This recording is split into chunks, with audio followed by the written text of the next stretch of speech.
On a snowy Christmas night in New Jersey, a grandmother's unexpected visit turned into a heart-wrenching revelation about family, love, and survival.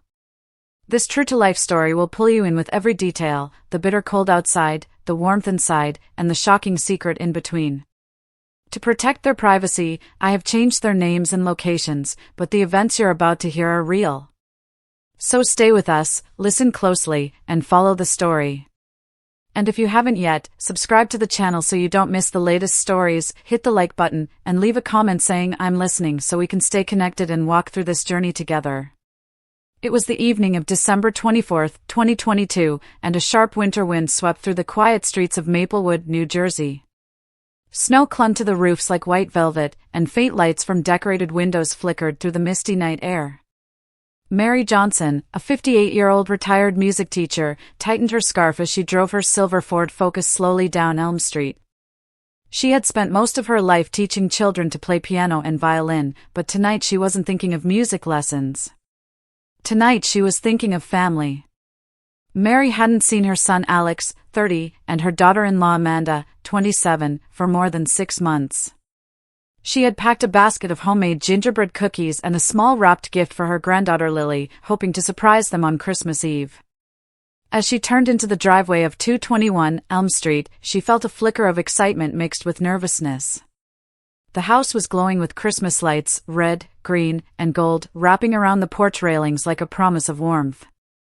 Inside, she could hear faint strains of Silent Night playing, a tune she had taught Alex on the piano when he was a boy.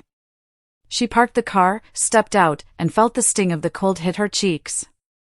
Her breath formed small clouds as she trudged up the path, the snow crunching softly under her boots. "This is going to be a wonderful surprise," she whispered to herself, clutching the basket tighter.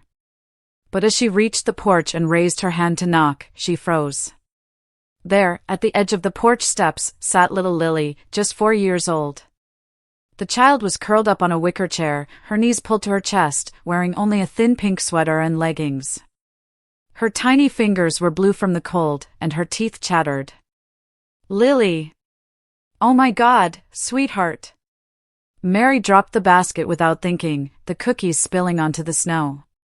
She rushed to the child, kneeling down on the icy wooden boards, and wrapped her arms tightly around her granddaughter. "Why are you out here? Where's Mommy and Daddy?" Lily's lips trembled. They told me to sit outside for a bit. "I was noisy," she whispered, her voice so small Mary almost didn't hear it. Mary felt her stomach twist. She pulled off her own coat, a heavy navy wool, and wrapped it around Lily's shaking body. "Come here, baby. You're freezing." Through the window, just a few feet away, Mary could see Alex and Amanda with a group of friends, glasses of wine in hand, laughter spilling out into the night like a cruel contrast. They looked perfectly at ease, Amanda in a sparkling red dress, Alex in a crisp white shirt, raising their glasses in a toast. Mary's hands trembled as she stroked Lily's hair. The warmth and music inside and the bitter cold outside felt like two separate worlds. "This isn't right," she murmured to herself, holding Lily closer. The little girl nestled into her arms, whispering, "Grandma, I'm so cold." Mary closed her eyes, a wave of shock and anger rising in her chest. She had come expecting a joyful reunion, but what she found on that porch was the beginning of a nightmare she had never imagined. That afternoon, Mary Johnson had flown from Chicago O'Hare Airport to Newark Liberty International, her heart full of anticipation for Christmas Eve. The plane was crowded with families in heavy coats, children clutching stuffed animals, and couples exchanging shy smiles. Mary sat by the window, hands clasped tightly around her phone. She had texted Alex twice, "Landing soon, can't wait to see you, and did you get the cookies I sent last week?" But there was no reply. She frowned at the blank screen. As the plane descended through thick clouds, she watched snow swirl outside the window like tiny feathers.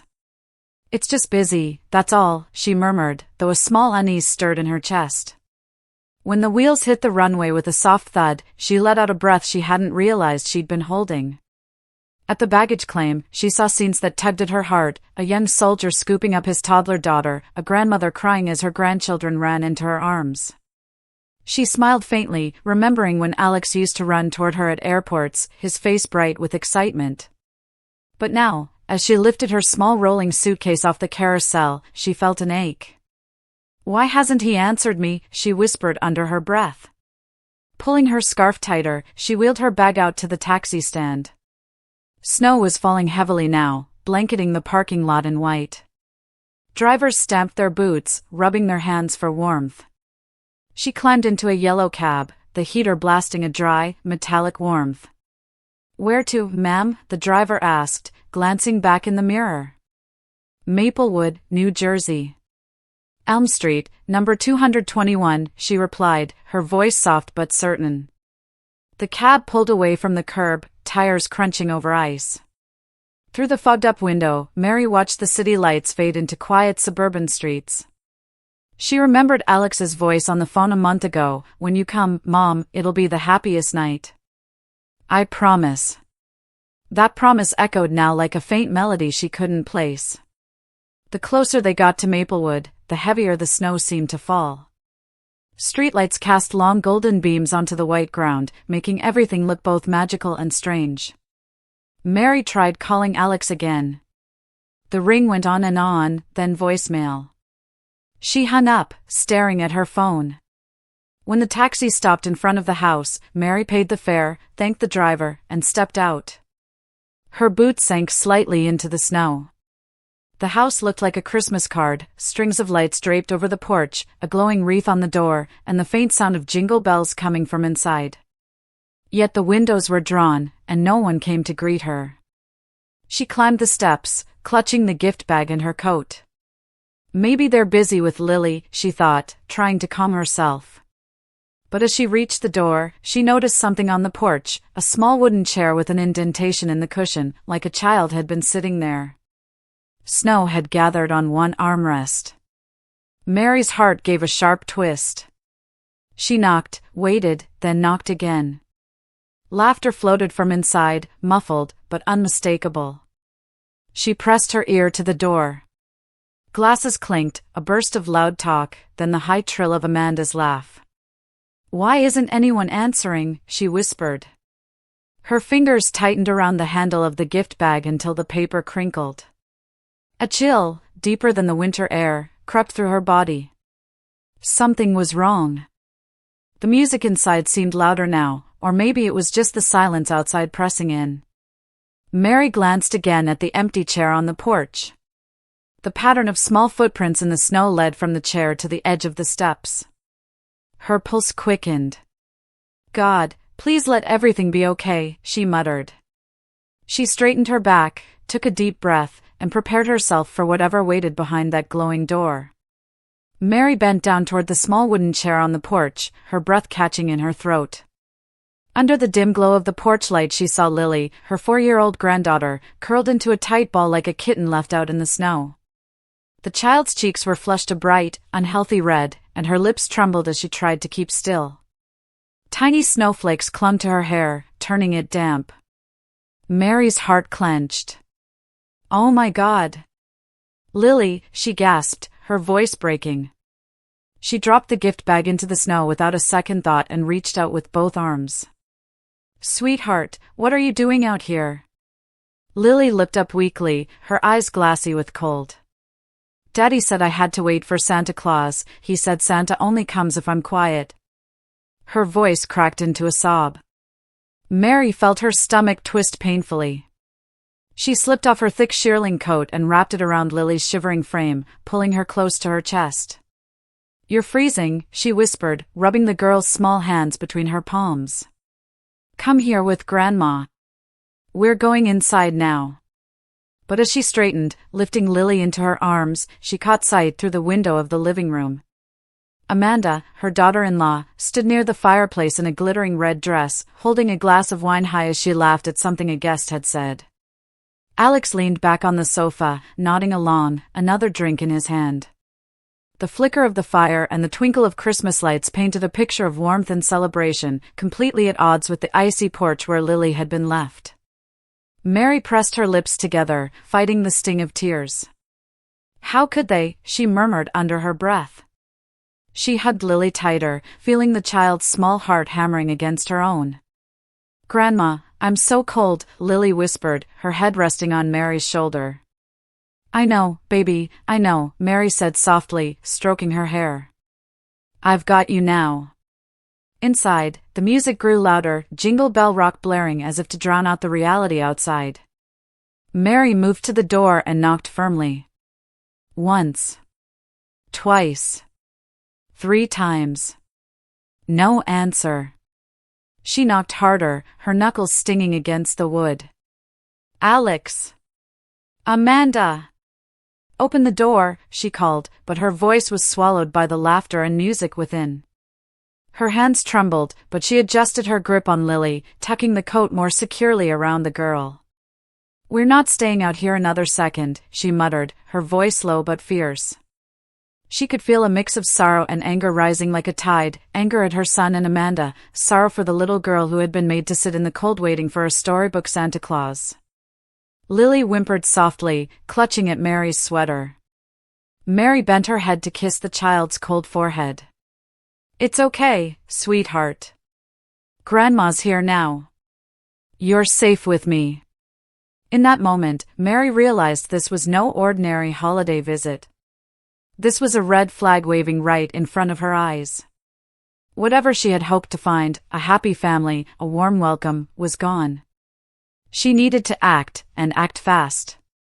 Without knocking again, she stepped back from the door, tightened her hold on Lily, and whispered, "We're leaving, baby. Grandma's taking you somewhere warm." Her decision was made.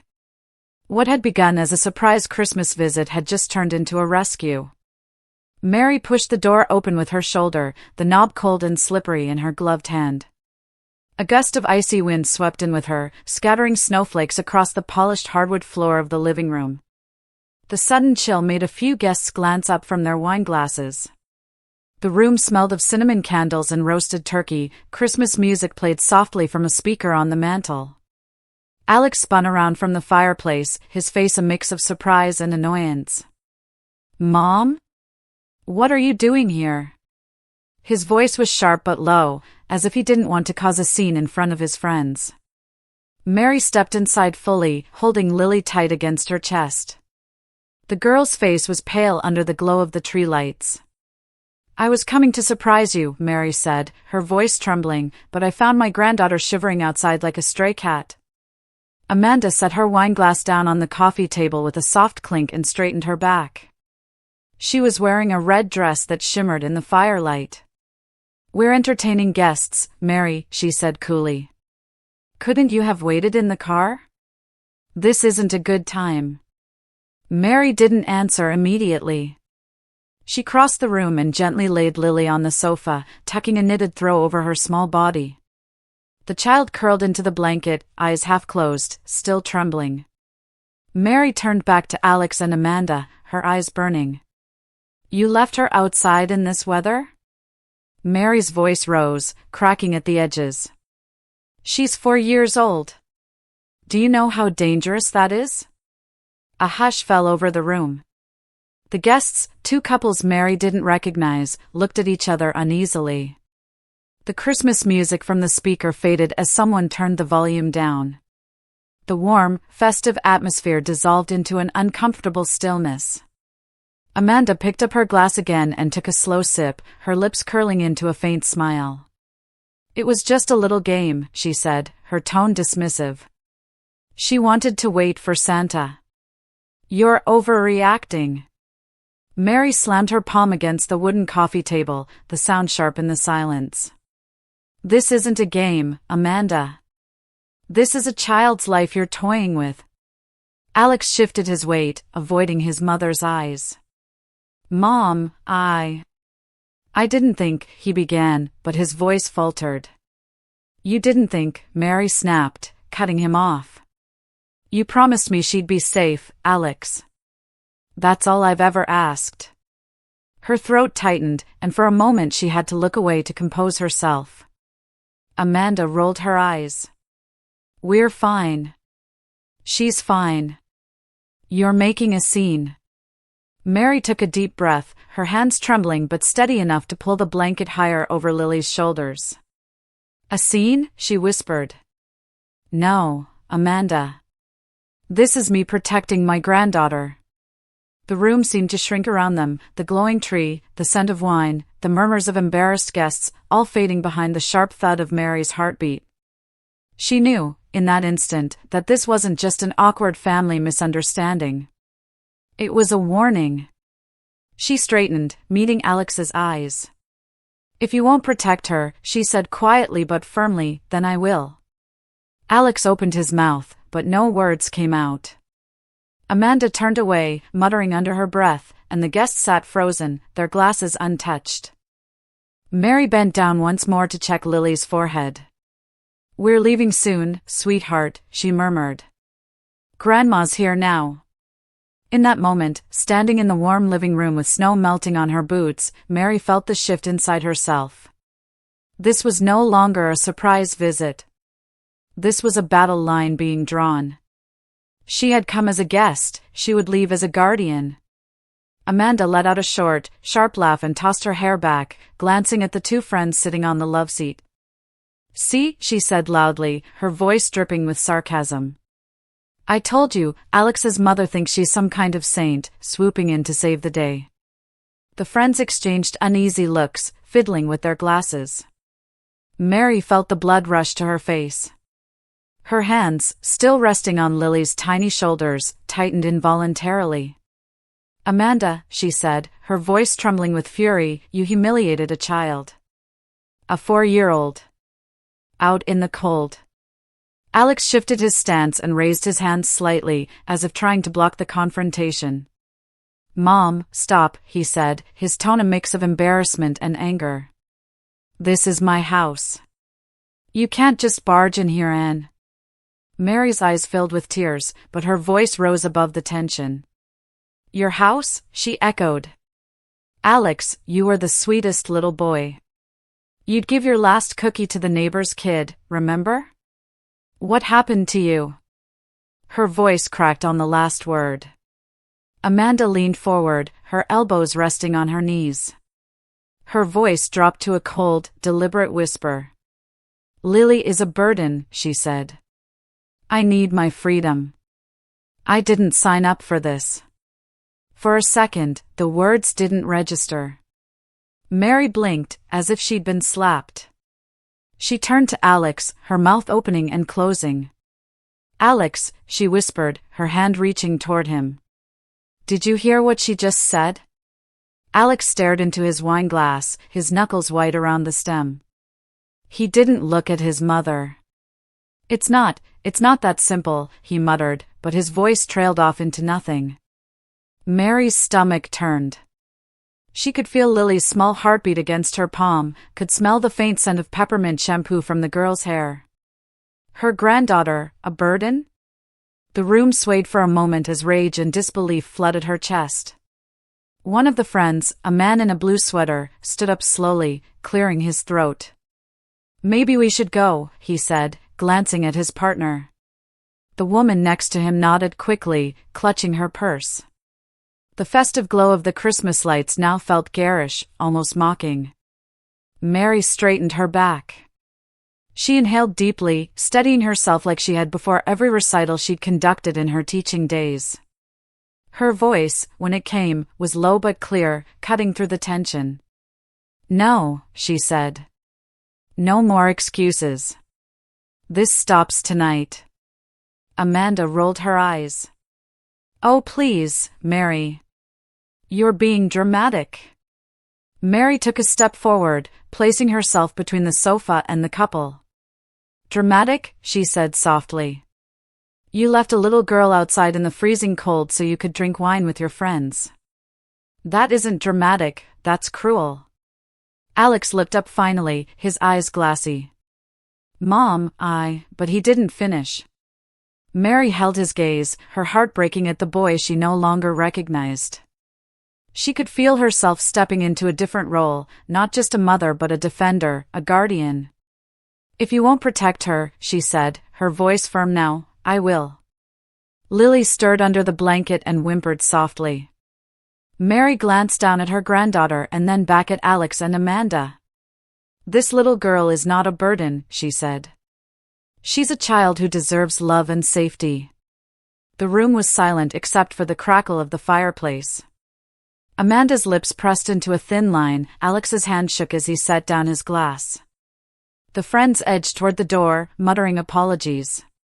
Mary stood tall, breathing in deeply, like someone stepping onto a stage or into a ring. She knew, at that moment, she could never leave Lily in this house again. Amanda set her glass of Cabernet down on the coffee table with a decisive thud. The dark red liquid swirled dangerously near the rim. She stood up and walked toward Mary, her heels clicking on the hardwood floor, the scent of her expensive perfume cutting through the smell of pine and cinnamon. Her eyes were narrowed, her voice low but sharp enough to slice through the murmuring of the guests. "You have no right to interfere here, Mary. This is our home, our child, our rules." Mary straightened her back, refusing to step away. Her gloved hands were trembling but steady enough to reach for Lily's blanket, tucking it higher over the little girl's shoulders. "I am her grandmother," she said firmly, each word measured. "I have every right to protect my granddaughter when her parents won't." Alex, who had been standing by the fireplace, stepped forward, his face flushed. "Mom," he snapped, his voice rising above the Christmas music, "this is my house. You can't just come in here and cause chaos. You're embarrassing me in front of my friends." Mary closed her eyes for a moment, drawing in a deep breath like she used to before stepping onto the podium at school concerts. When she opened them, her gaze was steady. "Alex, if you and Amanda won't change what you're doing, I will have no choice but to call Child Protective Services," she said. Her voice shook, but the words were firm.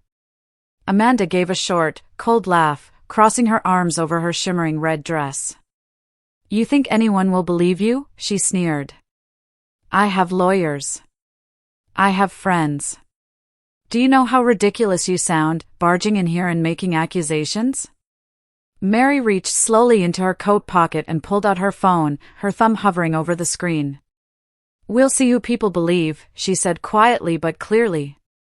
Her heart was pounding, but she refused to look away from Amanda. Lily stirred on the couch, clutching her stuffed bear so tightly her knuckles turned white. Her big eyes darted between the adults, wide and frightened. "Grandma," she whispered, her voice so small it nearly disappeared under the crackle of the fire.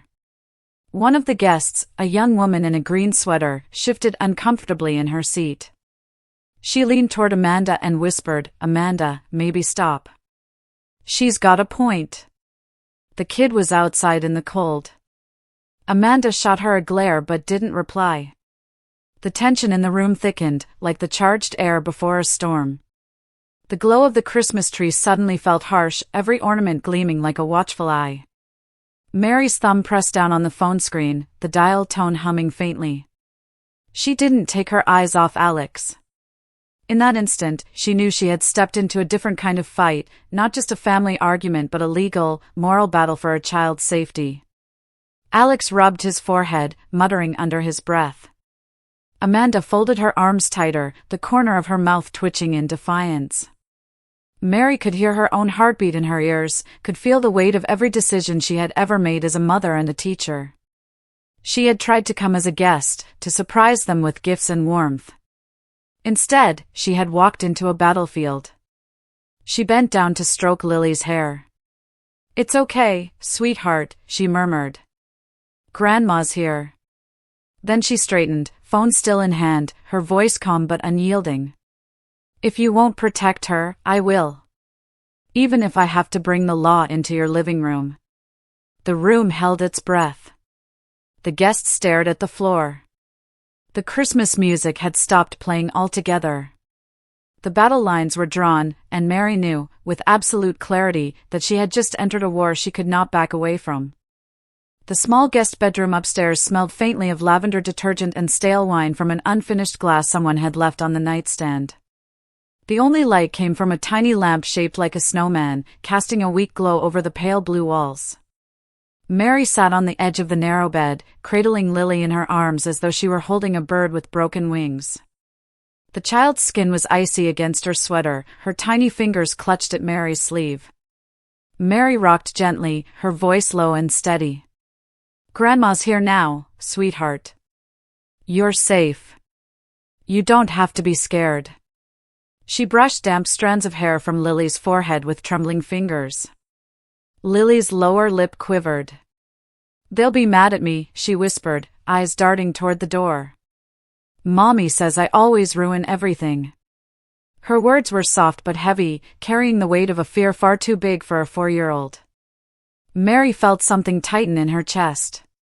She cupped Lily's cheeks, wiping away tears with her thumbs. "No one has the right to make you feel afraid," she said, her voice trembling but clear. "You are not bad. You are loved." From the hallway came the sharp sound of heels on the wooden floor. Amanda's voice cut through the quiet, high and furious. "Don't you dare teach my child to turn against me," she shouted, her words muffled only slightly by the door. Mary turned her head toward the doorway but didn't stand. She adjusted the blanket around Lily's shoulders and spoke with calm steel in her tone. "I'm teaching my granddaughter that she has the right to be loved and safe. That's not turning against you, Amanda." The handle rattled but the door didn't open. Amanda's voice rose even higher. "You're poisoning her against her own mother." Mary closed her eyes for a moment and took a deep breath, stroking Lily's hair. "Shoo, don't listen," she murmured to the child. "You are brave. Grandma's here." Alex stood in the hallway, his back pressed to the wall opposite the door. He stared down at his shaking hands, unable to meet anyone's gaze. "Mom," he began, but his voice broke off. Mary's head turned, her eyes finding him through the crack of the open doorway. Her words were soft but heavy. "Alex, do you remember when your father walked out on us? How it felt when he left you at the park that night?" Alex froze. The color drained from his face, and his eyes went glassy. Old memories he had buried, standing in the dark with a baseball glove too big for his hand, waiting for a father who never came back, rushed back like a cold tide. Mary held his gaze a moment longer before turning back to Lily, who was clinging to her necklace. "I won't let history repeat itself," she whispered to herself. She understood now, saving Lily wasn't just about tonight. It meant breaking the cycle that had scarred Alex too. The room smelled of fear and smoke drifting up from downstairs, but there was also the faint scent of hope in Lily's hair, like baby shampoo and peppermint. Mary tightened her arms around the little girl and, without realizing it, began humming an old lullaby she used to sing to Alex. Lily's sobs slowed.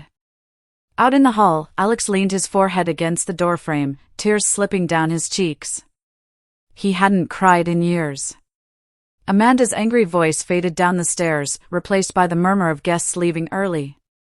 Inside the small room, it was just Mary and Lily, their heartbeats steadying together. Mary knew then, with absolute clarity, that to truly rescue Lily, she would have to reach Alex's wounded heart as well. She would have to fight for both of them. The small guest room had grown even quieter.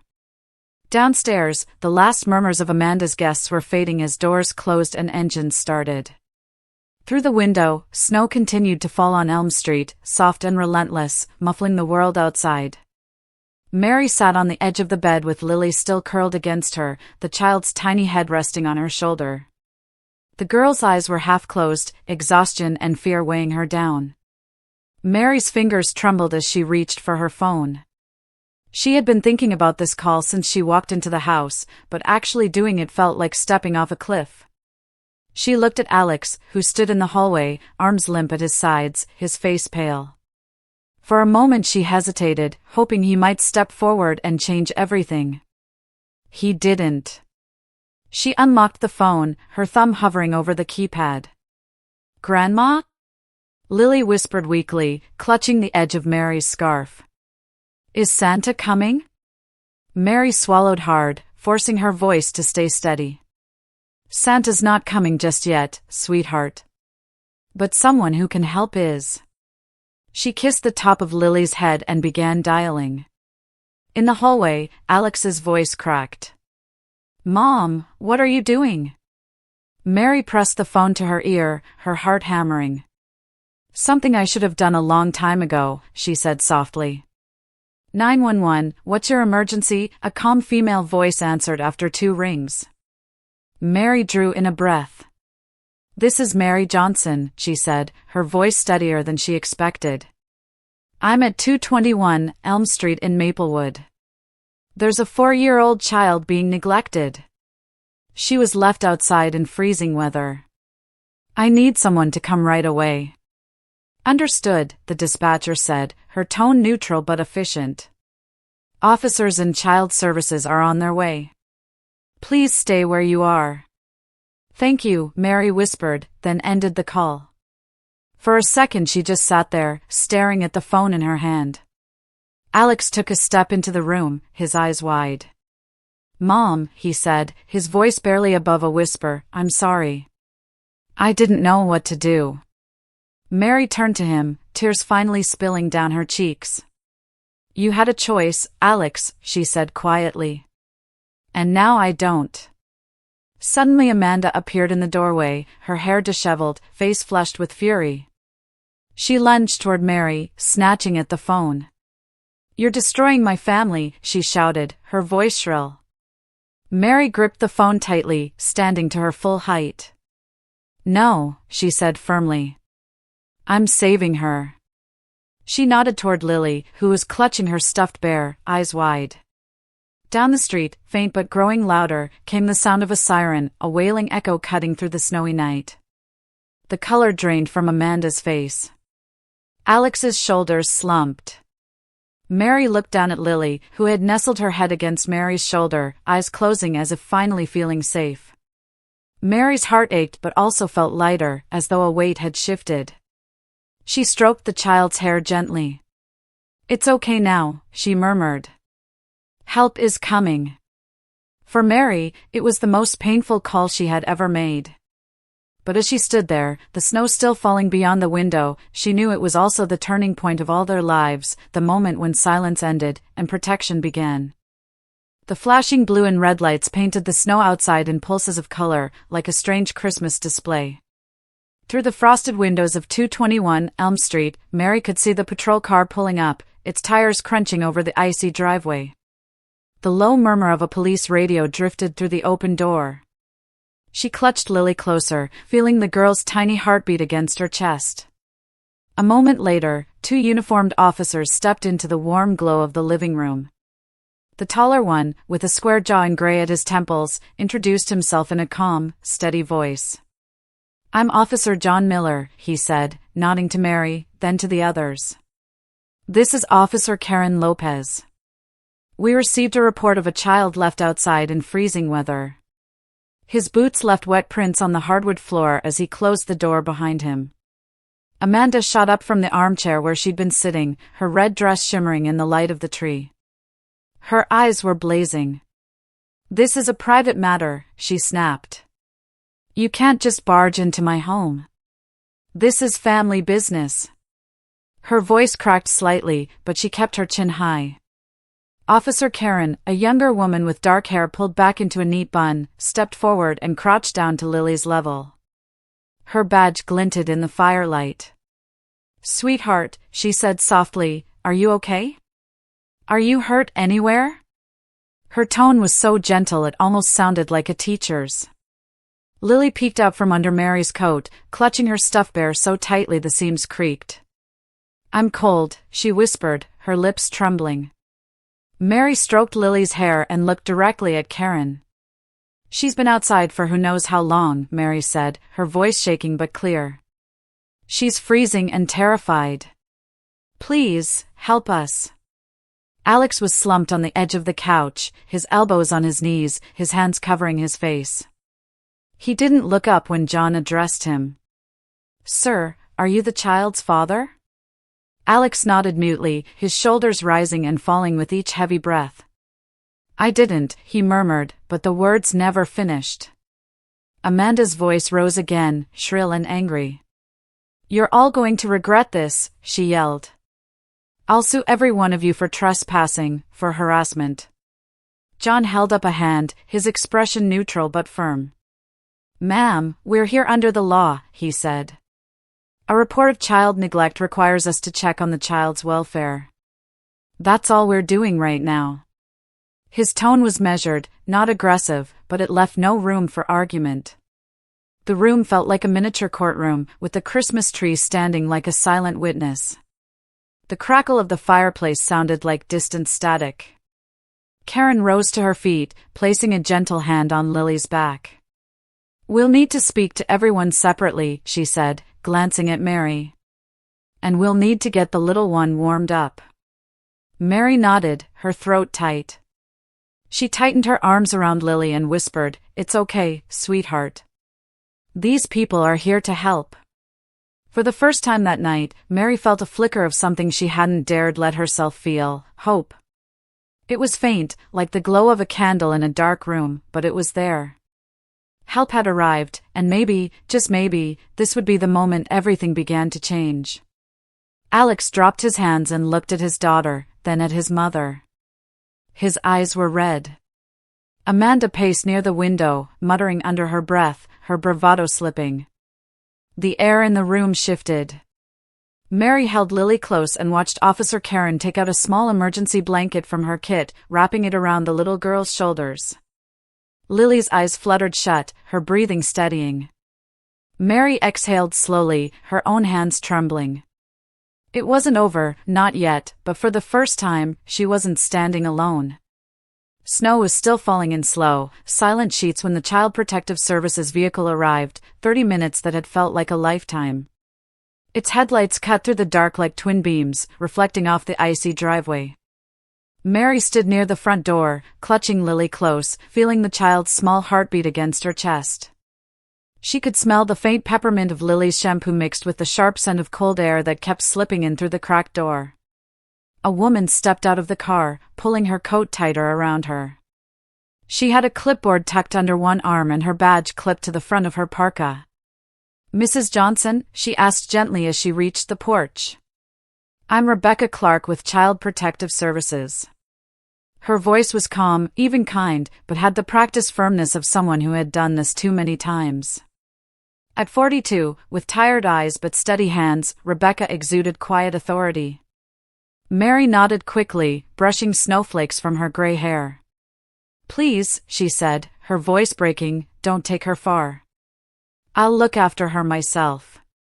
She's my granddaughter. She's all I have." Rebecca stepped inside, taking in the scene, the tipped-over wine glass, the silent Christmas tree, Alex slumped on the couch, Amanda on the floor with her hands in her hair. "I understand, ma'am," she said. "We'll be reviewing placement options, and you will be first for temporary custody. But we have to follow procedure tonight." She crouched slightly to Lily's eye level. "Sweetheart, my name's Rebecca. We're going to go somewhere warm now, okay?" Lily blinked up at her, then buried her face in Mary's coat. "I want to stay with Grandma," she whispered, her voice barely audible. Mary swallowed hard, feeling her throat tighten. "You hear that? She wants to stay with me." Her eyes pleaded with Rebecca. Rebecca placed a gentle hand on Lily's back. "I know, honey," she murmured. Then, to Mary, "This isn't permanent. It's just until we sort things out." Amanda suddenly lifted her head from where she sat on the rug, her hair a mess, mascara streaked down her cheeks. Her voice came out low and venomous. "You'll regret this, Mary," she hissed. "You've destroyed my life." Mary looked at her steadily, her voice calm but edged with steel. "I will only regret letting my granddaughter suffer one day longer," she said. Alex finally stood, his movements slow, like he was waking from a bad dream. "Mom," he whispered hoarsely. "I'm sorry.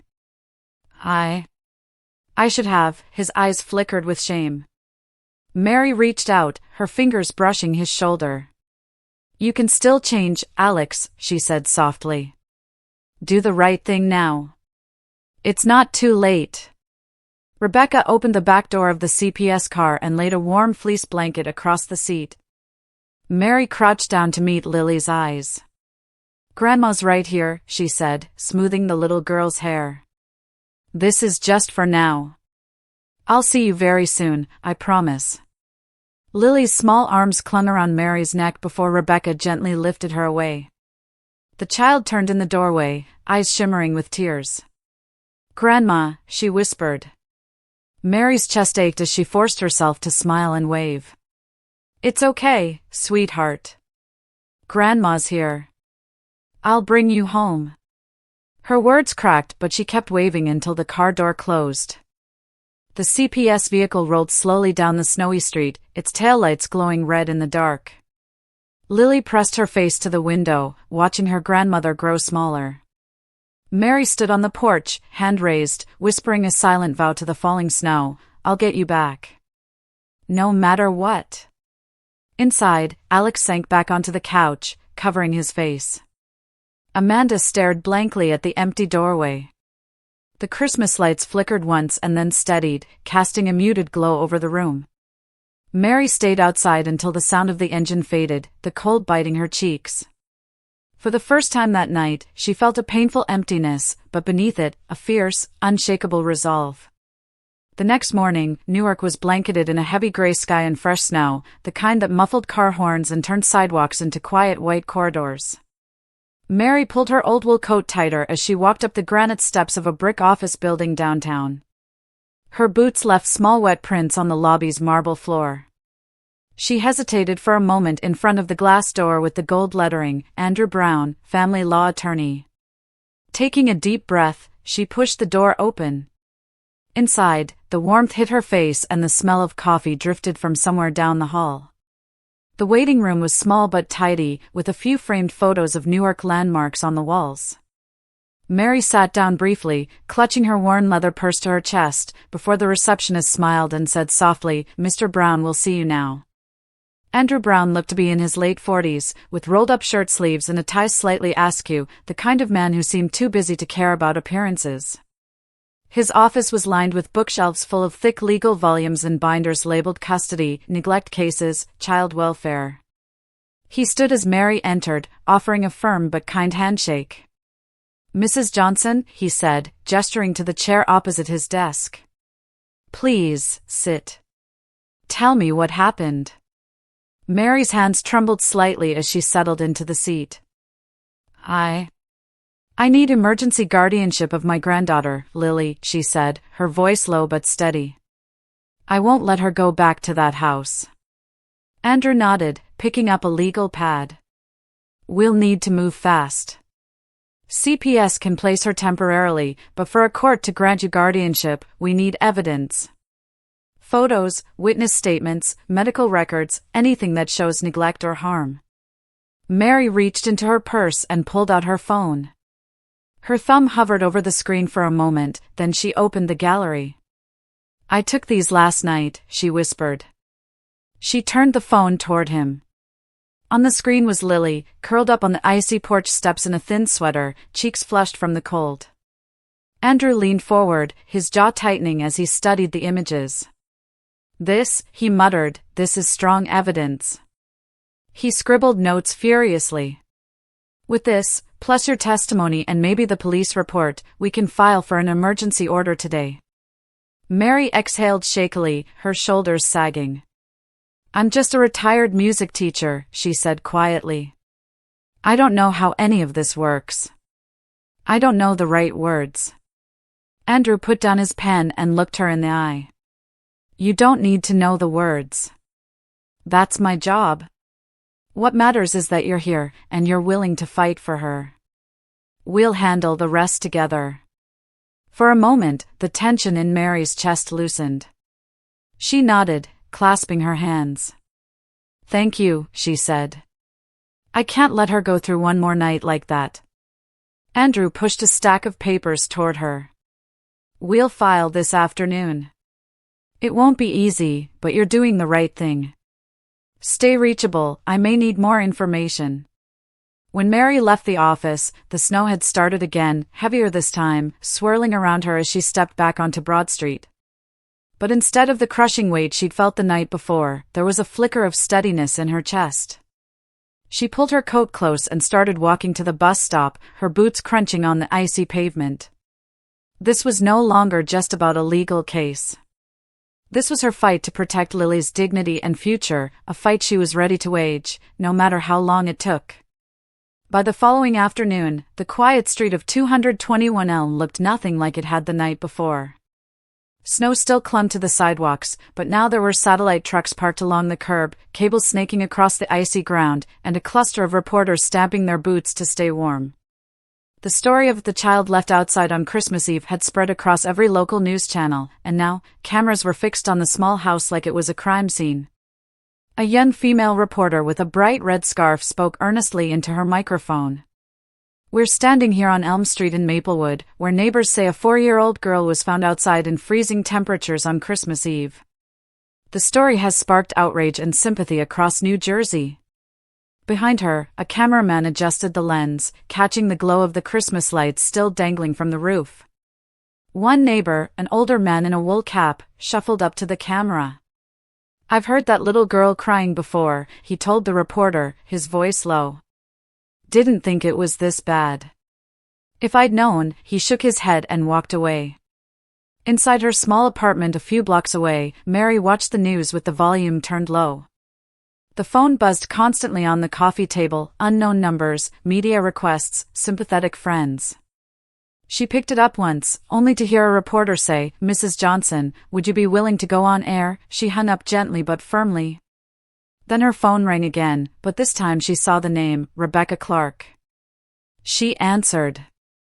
"Mrs. Johnson," Rebecca's voice was calm but purposeful. "I just wanted you to know, the public is behind you. We've been getting calls all morning. People want to help." Mary closed her eyes, pressing the phone to her ear. "I don't want to be a story," she murmured. "I just want my granddaughter safe." "I understand," Rebecca said softly. "Focus on Lily. We'll handle the noise." Later that day, Mary tried to do something normal, go to the corner market for milk and bread. She wrapped a scarf around her head and stepped out into the brittle winter air. But as she crossed the street, she saw 2 reporters waiting by her building, their breath misting in the cold. "Mrs. Johnson," one called, jogging toward her with a small recorder. "Do you have any comment on the investigation?" Another lifted a camera. "People are calling you a hero, how does that feel?" Mary stopped, tightening her grip on her grocery bag. For a heartbeat she considered walking away. But then she thought of Lily's small face, her trembling hands. She looked squarely at the reporters and said quietly, "Please, don't think about me. Think about Lily. She's the one who matters." Her voice was gentle but firm, and the reporters fell silent for a moment. She turned and walked into the market, her scarf slipping a little as she pushed open the door. Inside, the cashier gave her a sympathetic nod but said nothing. That night, someone posted a clip of her words, "Think about Lily, not me," on Twitter. Within hours it had been shared thousands of times. Comment sections filled with messages of support, people offering to donate clothes, toys, legal help. Mary sat at her kitchen table with a mug of tea, scrolling through the flood of strangers' kindness, her heart both heavy and grateful. She didn't feel like a hero. She felt like a grandmother who had been pushed into the spotlight by necessity. But as she looked at a photo of Lily on her phone, wrapped in a borrowed blanket in Rebecca's car, she whispered to herself, "If this noise keeps her safe, so be it." For Mary, it wasn't about headlines or sympathy. It was about one small child whose life deserved warmth and protection, even if it meant Mary had to stand in the cold light of cameras to make it happen. The marble hallways of the Essex County Family Court in Newark smelled faintly of floor polish and old paper. Snow clung to the boots of the people waiting on the benches. Mary sat at the edge of one of those benches, her hands clasped around a folder of photos and printouts, her fingers trembling even through her wool gloves. She wore a navy blue coat that had seen many winters, the hem brushed against her knees as she stood when the bailiff called her case. Case number 2022 FC 431, Johnson vs. Johnson, the bailiff announced. Inside the courtroom, the walls were lined with pale wood paneling. Fluorescent lights hummed overhead. Across from Mary sat Alex and Amanda at a long table, their expressions a mixture of exhaustion and defiance. Alex avoided his mother's eyes, staring instead at his folded hands. Amanda crossed her legs, her heel tapping on the linoleum, her jaw set. Judge Rebecca Morris, a woman of 38 with dark hair pulled into a neat bun, adjusted her glasses as she looked over the thick file in front of her. "This is a serious matter," she said, her voice steady but not unkind. "We're talking about the welfare of a 4-year-old child." Mary stood, clutching her folder. "Your Honor," she began, her voice catching slightly, "I only want my granddaughter to be safe. On Christmas Eve I found her outside, alone, shivering. I couldn't believe what I was seeing." Her eyes glistened but she held herself upright, speaking clearly. "I'm not trying to destroy my son's family. I'm trying to protect Lily." Amanda leaned forward, her tone sharp. "I was joking," she said quickly. "It was a misunderstanding. People are making this bigger than it is." Judge Morris's eyes flicked up, cool and firm. "You were joking?" she repeated. "You left a 4-year-old outside in 15-degree weather as a joke?" The room went silent. Even the clerk stopped typing for a moment. Alex cleared his throat, his voice low. "I messed up," he whispered. "I didn't think." His shoulders sagged. Mary turned to him, her face softening. "Alex," she said quietly, "you can still fix this. It's not too late to be the father Lily needs." Amanda rolled her eyes and muttered something under her breath, but the judge raised her hand. "Enough," she said. "This isn't about who can argue louder. This is about Lily." She tapped her pen against the file, then spoke carefully. "For the safety of the child, Lily Johnson will remain in the temporary care of her grandmother, Mary Johnson, pending further evaluation by Child Protective Services. This court will reconvene in 30 days to review progress and determine long-term placement." Mary's knees almost gave out. She gripped the back of the chair in front of her, a wave of relief and fear washing over her at once. Lily was safe, for now. But she also knew, deep down, that this was just the first battle in a much longer war. As they left the courtroom, Amanda hissed to Alex, "This isn't over." Alex didn't answer. He glanced once at his mother, his eyes wet, then looked away. Mary stepped out into the cold Newark air, the courthouse steps slick with slush. She pulled her coat tighter around her and whispered to herself, one step at a time. For Lily. The wind cut against her cheeks, but for the first time in days she felt a small flicker of hope.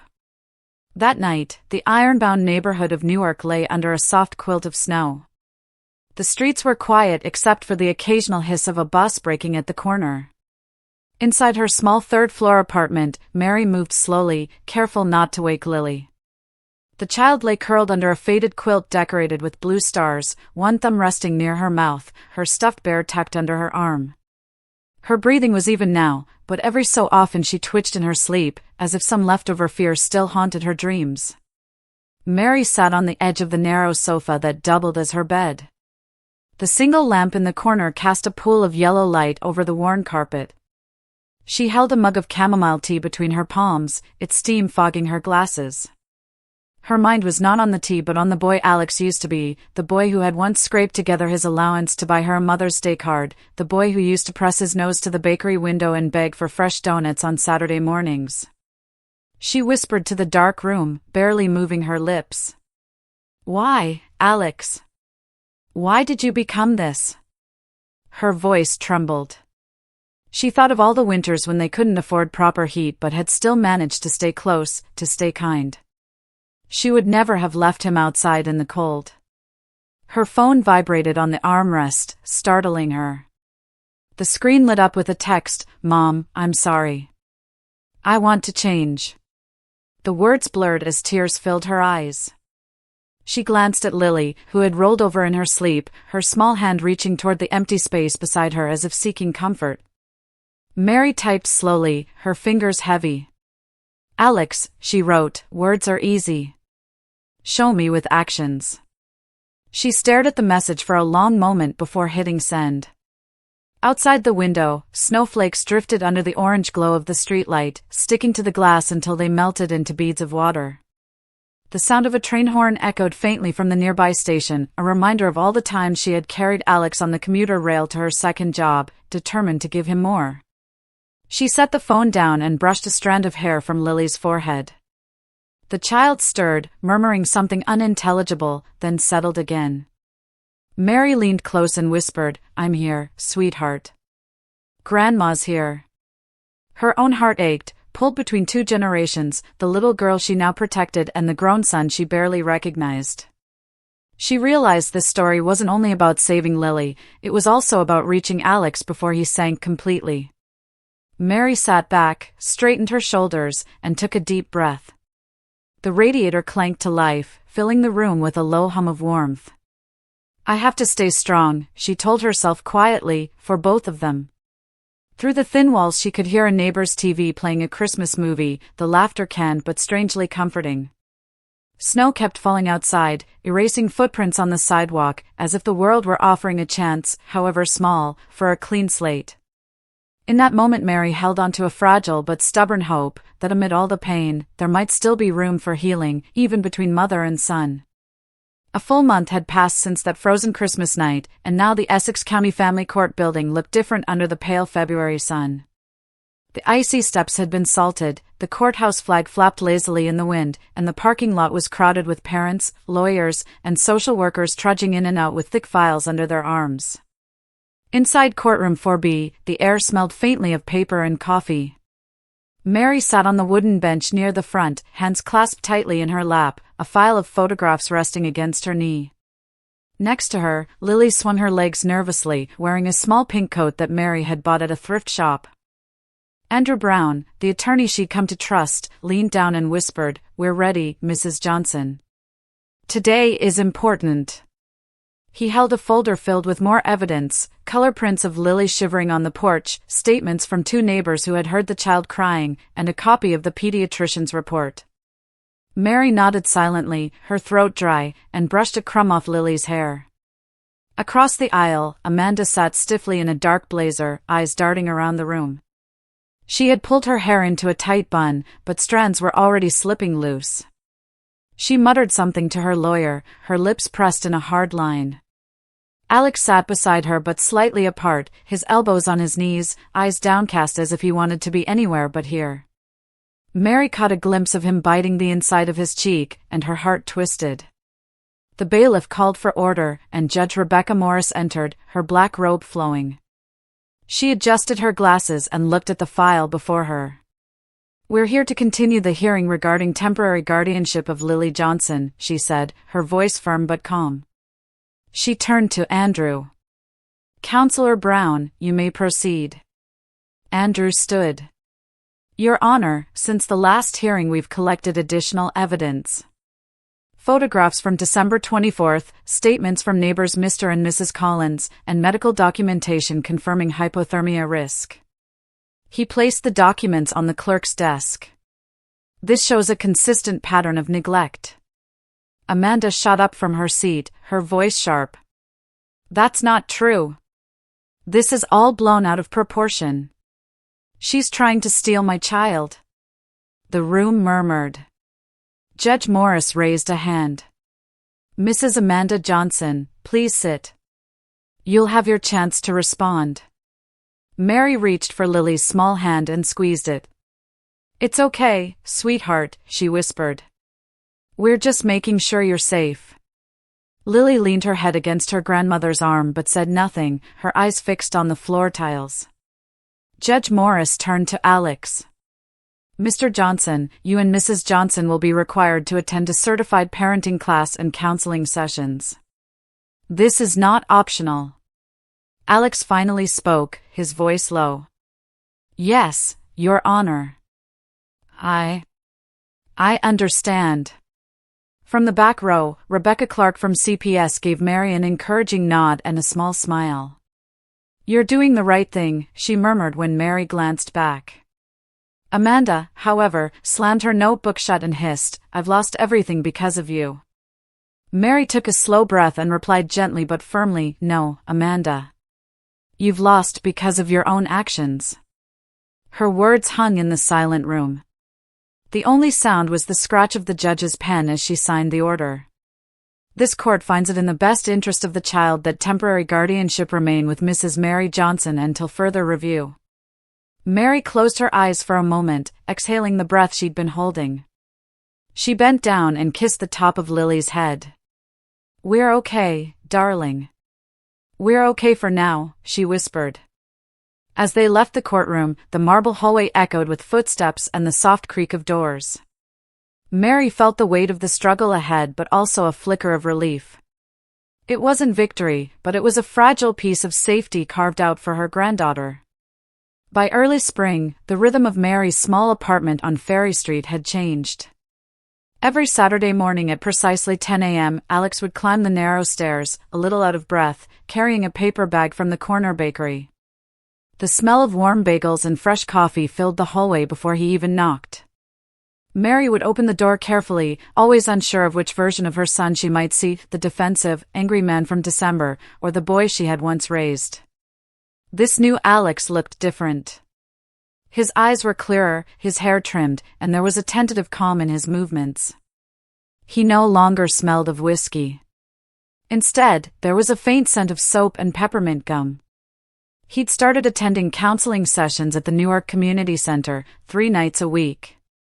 "Me, Kondang Ko," he said softly one morning, slipping off his jacket. "Mom, I'm trying." His eyes glistened, but his voice stayed steady. Mary folded her arms, then reached out and touched his shoulder. "I believe you, Alex, if you truly want it." Her words were gentle but firm, the same tone she used to take when teaching him piano scales as a boy. She had learned to balance hope with caution. Lily at first would cling to Mary's skirt whenever Alex entered. The little girl would press her face against her grandmother's leg, peeking at her father with wary eyes. But each weekend, Alex came without fail. He brought small things, a coloring book, a packet of Lego bricks, a tiny stuffed dog. He sat cross-legged on the carpet, building castles out of the colored blocks, not pushing her but waiting. One Saturday, as rain tapped against the window, Lily quietly crawled closer. She reached out and took one of the Lego pieces from his hand. "Can I put it here?" she asked timidly. Alex smiled, his face softening. "Of course, sweetheart." For the first time in months, she sat beside him without flinching. Mary, standing by the stove stirring soup, wiped a tear with the corner of her sleeve. Amanda, meanwhile, had disappeared from the scene except for bitter emails she sent to Mary, blaming everyone but herself. "You've turned my family against me," one message read. Mary would sigh, print them out, and file them with the stack of documents she was building for the final court hearing. She wanted everything documented, progress and setbacks alike. Some evenings, after Alex left, Mary would sit at the kitchen table and jot down notes. "Alex attended counseling twice this week. No alcohol smell." Lily spoke to him for 5 minutes. She was building not just a case for court but a record of a family slowly trying to heal. Looking at her son's efforts, Mary began to understand something she had resisted admitting. To truly save Lily, she also had to pull Alex back from the darkness he'd slid into. It was harder, slower work than calling 911, but it felt necessary. One Sunday morning, the sun broke through the winter clouds, spilling light across the small apartment. Lily ran to the window and pointed. "Look, Grandma, it's like spring." Mary smiled and looked at Alex sitting at the table, hands wrapped around a cup of coffee. For the first time, she allowed herself a flicker of real hope. It was a long road, but worth walking. The sunlight felt like a promise. By late spring, the story had taken on a life of its own far beyond Newark. What had started as a small local news segment, "Child Left Outside on Christmas Night," had become a statewide conversation about child protection. Morning shows replayed the footage of the little brick house on Elm Street, the police cars, and the CPS van. Headlines ran with phrases like "Grandmother steps in" and "A wake-up call for child welfare." Mary sometimes caught herself on TV while washing the dishes, her own face frozen in mid-sentence on the screen above a news ticker. One Saturday morning, she sat at her small kitchen table, the sunlight falling across stacks of coloring books and legal paperwork. Lily was on the floor, legs folded under her, carefully coloring a picture of a dog with bright green fur. Mary sipped her tea and unfolded the Star Ledger. The headline read, "The Newark grandmother who saved her granddaughter from the cold." She exhaled a long breath. "I didn't save anyone," she murmured to herself. "I just did what anyone should." But her hands trembled slightly as she smoothed the paper, the weight of the attention pressing on her. Her phone buzzed. It was Rebecca Clark from CPS. "Mrs. Johnson," Rebecca's voice crackled with energy, "thanks to your case, our office just received an increase in funding for child victim support. People are calling it the Lily Fund." Mary blinked, caught off guard. "The Lily Fund?" she repeated. "Yes," Rebecca laughed softly. "Your courage put a human face on the issue. Lawmakers noticed." Mary glanced at Lily, who was now humming a tune as she colored. "That's wonderful," she said quietly. "But the real reward is right here in my living room." Meanwhile, Alex had begun to face the world too. One evening, as rain pattered on the window, he came over holding his phone. "Mom," he said, "I posted something online. A public apology." He turned the screen toward her. There it was, a long Facebook post where he admitted his mistakes, described his counseling sessions, and promised to change for Lily. Hundreds of comments had already appeared, some harsh, some supportive, but many saying they respected his honesty. Mary looked at him for a long moment, then nodded. "This is a start, Alex. Words are the first step. Actions come next." The public, too, had begun to soften. Packages arrived at Mary's door, a box of crayons from a woman in Ohio, a soft blanket from a retired teacher in Pennsylvania, a note that simply read, "For Lily, with love." The little apartment filled with unexpected kindness. In the evenings, Mary began teaching Lily simple piano pieces on the battered upright piano she'd rescued from a church sale years ago. The child's small fingers pressed uncertain keys while Mary sat beside her, gently correcting her posture. The first halting notes of "Twinkle, Twinkle, Little Star" drifted through the apartment, mixing with the smell of simmering soup. Mary would pause, listening to the music. The same room that had once felt cold and temporary now glowed with warmth and possibility. "You're getting better every day," she whispered to Lily. It struck Mary then that true justice wasn't only written in court orders. It was here, in the slow rebuilding of a family, in the kindness of strangers, in a little girl's growing confidence at a piano. This was the justice of the heart, a justice no judge could sign but everyone could feel. April 15, 2023 dawned crisp and bright in Newark, but inside the Essex County Family Courthouse the atmosphere was heavy with anticipation.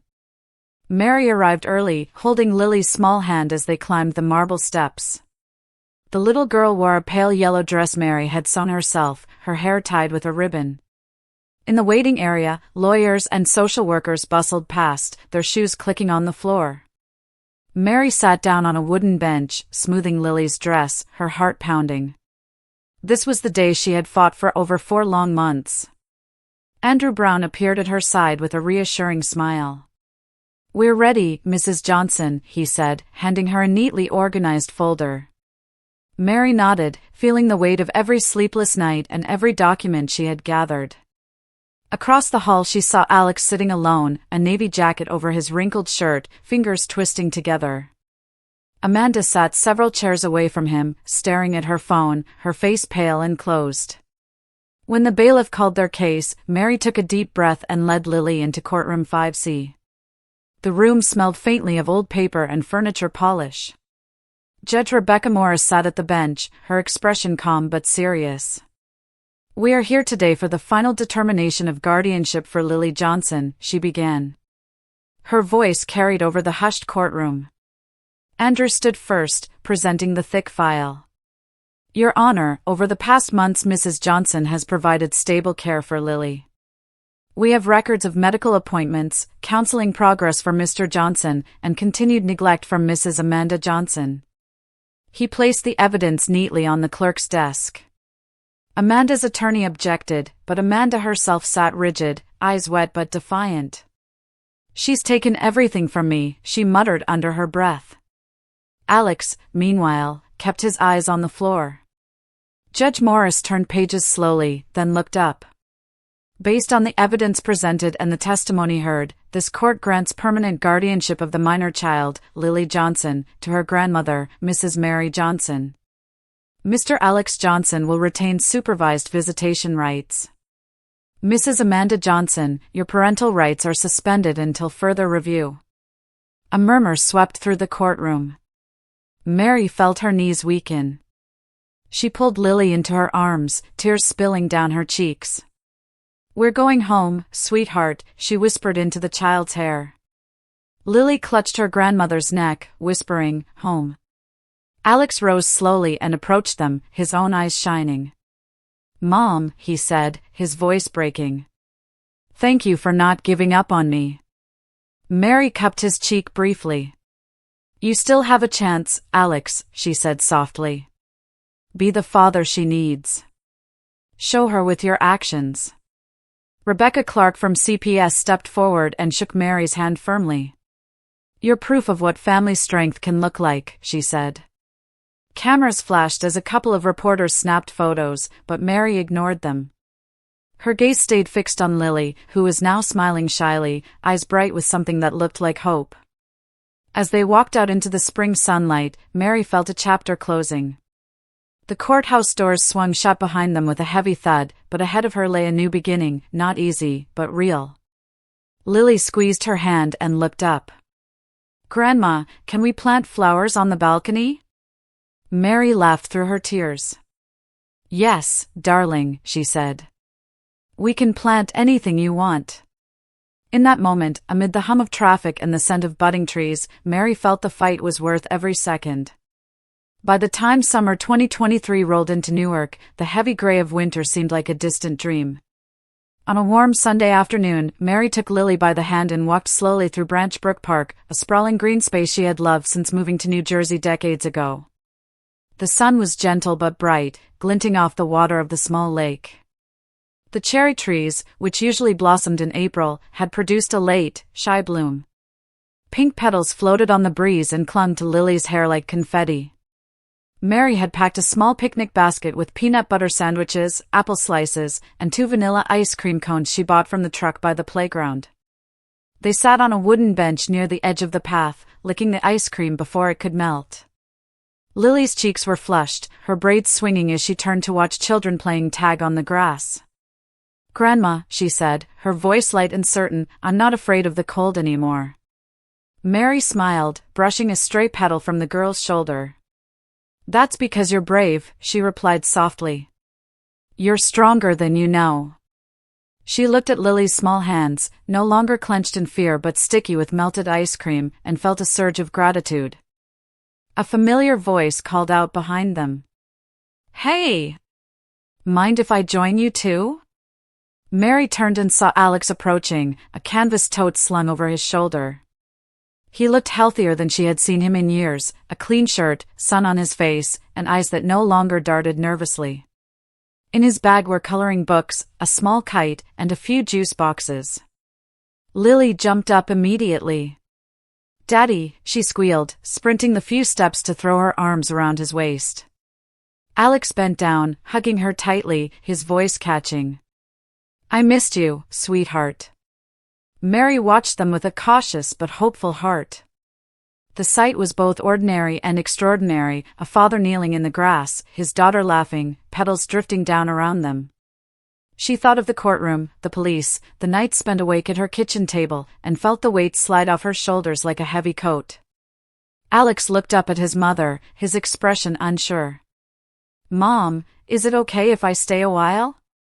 Mary nodded. "Of course, Alex. This is your time with her too." Her tone held both kindness and quiet expectation. They spent the afternoon flying the kite Alex had brought. Lily squealed as the bright cloth soared high against the blue sky. Mary sat back on the bench, sipping iced tea from a thermos, her eyes following them. The air smelled of cut grass and ice cream sugar. For the first time in months, the sound of Lily's laughter drowned out the echoes of December's night. Mary realized she wasn't just witnessing healing, she was living it. The family wasn't perfect, but it was mending itself, piece by piece, under the summer sun. She whispered to herself, almost like a prayer, "This is the real reward." And when Lily ran back to show her the kite dancing above, Mary gathered the child into her arms, the warmth of the afternoon and the warmth of their bond blending into one. In that moment she knew she had chosen the right path, not just for Lily, but for all of them. It was a crisp autumn afternoon when the community center on Ferry Street filled with the low murmur of parents, grandparents, and young volunteers taking their seats on the worn folding chairs. The smell of instant coffee and freshly baked cookies hung in the air. Posters on the wall read, "Protect our children" and "Parenting with Love." At the front, under the fluorescent lights, Mary adjusted the microphone with slightly trembling hands. She could feel the weight of 30 pairs of eyes, people who had come on their lunch break, after work, or between school pickups, all curious about the gray-haired woman who had become a small local legend. She glanced down at her notes but quickly folded the paper back into her purse. This wasn't a speech to be read, this was her life. She cleared her throat. "No one should stay silent when a child is neglected," she began, her voice steady but tinged with emotion. As she spoke, memories flickered behind her eyes, that freezing night on Elm Street, Lily's tiny body shivering in her arms, the sound of laughter from inside the house, the cold weight of fear and anger. In the front row sat Lily, now 5, her feet swinging above the linoleum floor. She wore a bright yellow cardigan and clutched a small stuffed rabbit. When Mary's eyes met hers, the child raised her hand and waved enthusiastically. "Grandma," she called out, her voice clear and bright in the quiet room. Mary's lips curved into a smile, but her throat tightened. She touched the edge of the lectern as if to steady herself. "This," she said softly, gesturing toward Lily, "is why I'm standing here today." A ripple went through the room, some smiles, some lowered eyes. She continued, speaking not like a lecturer but like a neighbor confiding over a fence. "I know how easy it is to get tired, to feel overwhelmed, to think this isn't my problem. But children don't get to choose. They rely on us, all of us, to notice, to speak, to act. Please, love them. Don't let prejudice or exhaustion or pride become reasons to look away." Her words hung in the air like the chime of a bell. From somewhere in the back, someone sniffled. A man in a work jacket wiped at his eyes. Another mother squeezed her friend's hand. When Mary paused, the room was utterly silent, and then, slowly, applause rose like a tide. A few people stood, a few cried openly. Mary looked down at Lily again. The child was clapping too, her small palms making a soft pat-pat sound. Mary felt a warmth spread through her chest, stronger than any courtroom victory. She realized this wasn't just her story, it belonged to everyone in the room, to every family fighting their private battles. As the applause ebbed, Mary leaned into the microphone once more. "Paper justice can be slow," she said, her voice firm now, "but the justice of the heart can happen today, right here, in how we treat the smallest and most vulnerable among us." She stepped back, and for a moment the fluorescent-lit community center felt like a sacred space. People lined up afterward to shake her hand, to whisper thanks, to tell their own stories. Lily ran up to her, hugging her waist, and Mary bent down, breathing in the scent of her granddaughter's hair. Outside, the leaves were turning gold. Mary held Lily's hand as they walked toward the car. She felt tired but lighter, as if some invisible burden had shifted from her shoulders into a shared resolve. It wasn't a neat ending, but it was a beginning filled with hope, a reminder that even in a small room on a weekday afternoon, compassion could ripple outward and change lives. As the applause at the community center slowly faded, Mary held Lily's small hand and guided her toward the exit.